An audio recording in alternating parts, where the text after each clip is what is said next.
Hey everybody, what's up and welcome back to today's video guys. And today guys, I'm going to be showing you how to fulfill orders in your Ecwid store. This is a very simple thing to do, so make sure to watch this quick and easy video till the very end and follow my steps correctly so you can make sure this works the same for you and you can do this yourself.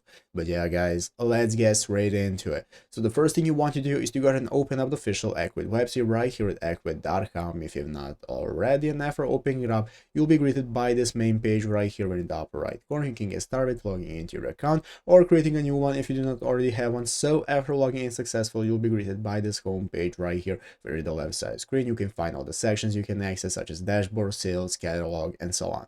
So let's go ahead and take a look at how we can get started with fulfilling our orders. Basically guys, all your orders are going to be right here in the left side screen. Once you have set up your products, as you can see right here, and set up all the info and shipping options that you have so that people can order them, once people order your products, all of those orders are going to appear right here in the sales channel at the left side screen. As you can see, once you open up sales, you can open up the order section right here in the menu, and as you can see, your orders will appear here. So all the orders that you have are going to appear right here, so you can open it up. It will show you all the info, how much they bought, what the shipping method is, and so on. So once you have fulfilled their orders in real life and you have sent them the item, you can fulfill them from this list right here. Just check them that they have been sent, and it's going to go ahead and notify the buyer that the product has been sent and your order is going to be fulfilled. So it's easy as that. So I hope this video was helpful. If it was, make sure to leave a like, subscribe to the channel. So guys, thanks for watching, take care, and bye.